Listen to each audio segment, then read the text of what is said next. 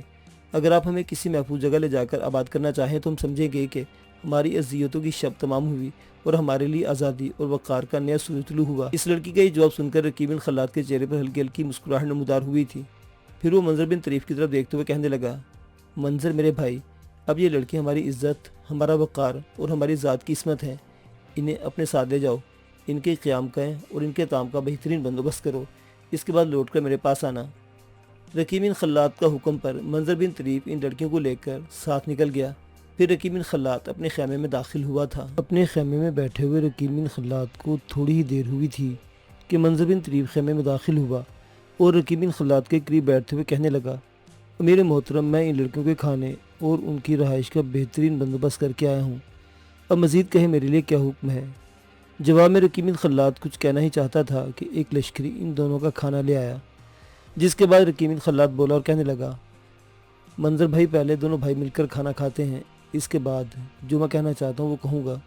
جب اس لشکری نے ان دونوں کے سامنے کھانا لگا دیا تو دونوں نے پرسکون ماحول میں کھانا کھایا۔ برتن اٹھا کے انہوں نے جب ایک طرف رکھے، وہی لشکری پھر اندر آیا۔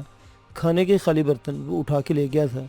اس کے بعد رقیب بن خلاد منظر بن طریف کو مخاطب کر کے کہنے لگا، دیکھو منظر، ان لڑکیوں پر ظلم کرنے والے شلوتا اور ازمیر کو تو میں نے موت کے گھاٹ اتار دیا ہے۔ یہ دونوں بھائی تھے اور سرائے کا کام کرتے تھے۔ اب ان دونوں کے چچا زاد بھائی بھی ہیں، جن میں سے ایک کا نام مارینوس اور دوسرا کا نام ہلدائن ہے۔ اصل میں یہی لوگ لوخو نام کی بستی میں مسلمانوں پر ظلم کرنے والے ہیں۔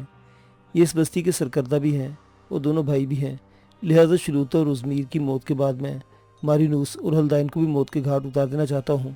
اس کے لیے میں ایک عجیب و غریب طریقہ اختیار کرنا چاہتا ہوں، وہ یوں کہ کل صبح تم اپنے کسی لشکری کو لوخو نام کی بستی کی طرف روانہ کرنا، وہاں وہ مارینوس اور ہلدائن سے ملے اور بڑے رازدارانہ طریقے سے ان سے ملاقات کرنے کے بعد ان پر انکشاف کرے کہ وہ انہیں شلوتا اور ازمیر کے قاتلوں کی نشاندہی کر سکتا ہے۔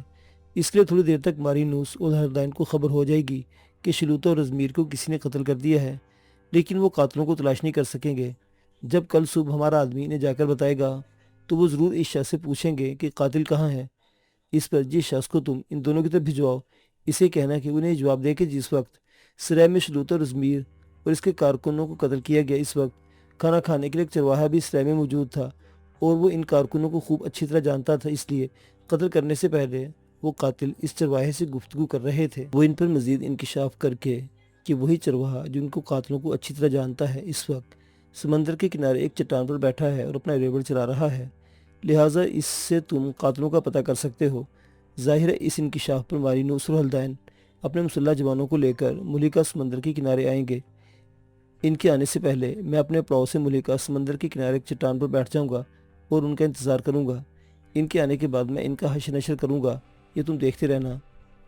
منظر میرے بھائی، میں انہیں وہ سزا دوں گا کہ یاد رکھیں گے انہوں نے ہمارے مسلمان بھائیوں کا قتل عام کیا ہے اور میں ان سب کا قتل عام کر کے چھوڑوں گا۔ اس پر منظر بن طریف اپنی جگہ سے اٹھا اور کہنے لگا، اگر یہ بات ہے تو امیر محترم، میں بھی جاتا ہوں اور کسی ایسے جوان کا انتخاب کرتا ہوں جو یہ کام بہتر انداز میں کر سکے۔ رقیب بن خلات نے جواب میں مسکراتے ہوئے سر کو اس بات میں ہلا دیا۔ پھر منظر بن طریف رقیب بن خلات کے خیمے سے نکل گیا۔ منظر بن طریف خیمے سے چند قدم ہی دور گیا تھا کہ خیمے کے اوپر ایک شاہین منڈلا رہا تھا، لہذا منظر بن طریف جہاں تھا وہیں رک گیا۔ تھوڑا سا نیچے اتر کے وہ شاہین اپنے منہ سے مختلف قسم کی آوازیں نکالنے لگا تھا۔ یہ آوازیں سن کر رقیب بن خلات بھی بھاگتا ہوا خیمے سے باہر نکل آیا اور منظر بن طریف کے پاس آ کر کھڑا ہو گیا۔ شاید کوئی مسکن کی طرف سے پیغام آیا تھا۔ تھوڑی دیر بعد رقیب بن خلات کے خیمے کے سامنے جو شاہینوں کا پنجرا تھا، اس کے پاس شاہین آ کے اترا۔ رقیب بن خلات اور منظر بن طریف بڑی تیزی سے اس کی طرف لپکے تھے۔ رقیب بن خلات نے اس کے پاؤں کے ساتھ بندھے پیغام کو کھولنا شروع کیا، جبکہ منظر بن طریف قریب رکھا ہوا ایک برتن اٹھایا جس میں قیمے کی صورت میں گوشت رکھا ہوا تھا۔ تھوڑا سا گوشت نکال کر ایک علیحدہ برتن میں ڈال تو اس نے پیغام لانے والے شاہین کے آگے رکھ دیا، جس سے وہ بڑی تیزی سے کھانے لگا تھا۔ اتنی دیر تک رقیب بن خلات شاید وہ پیغام پڑھ چکا تھا جو وہ شاہین لے کر آیا تھا۔ شاہین خوراک ڈالنے کے بعد منظر بن طریف نے جب رقیب بن خلات کی طرف دیکھا تو وہ دنگ رہ گیا۔ اس نے دیکھا رقیب بن خلات افسردہ، غمگین اور پریشان تھا، اس کی آنکھوں میں نمی اتر آئی تھی۔ اس پر انتہائی فکر مندی سے منظر بن طریف نے پوچھا، امیر محترم خیریت تو ہے؟ آپ پریشان اور فکر مند کیوں ہیں؟ اس پر رقیب بن خلات غمزدہ آواز میں بولا، منظر میرے بھائی، یہ شاہین ایک بری خبر لے کر آیا ہے۔ روتا کی ماں سوزان فوت ہو چکی ہے، اس کے علاوہ اور کوئی پیغام نہیں۔ اس کے ساتھ ہی پیغام لانے والا کاغذ رقیب بن خلات نے منظر بن طریف کو تھما دیا۔ منظر نے بھی وہ پیغام پڑھا تو وہ بھی افسردہ اور اداس ہو گیا۔ تھوڑی دیر تک دونوں خاموش اور فکر مند سے شاہین کے پنجرے کے پاس کھڑے رہے۔ پھر رقیب بن خلات سنبھلا اور کہنے لگا، منظر میرے بھائی، جس کام کے لیے تم نکلے ہو اس کی تکمیل کرو۔ اس کے ساتھ ہی منظر بن طریف وہاں سے چلا گیا تھا۔ رقیب بن خلات تھوڑی دیر تک وہیں کھڑا رہا۔ پیغام لانے والا شاہین جب گوشت سے پیٹ بھر چکا تب اسے رقیب بن خلات نے علیحدہ کر کے پنجرے میں بند کر دیا۔ اس کے بعد وہ اپنے خیمے میں چلا گیا۔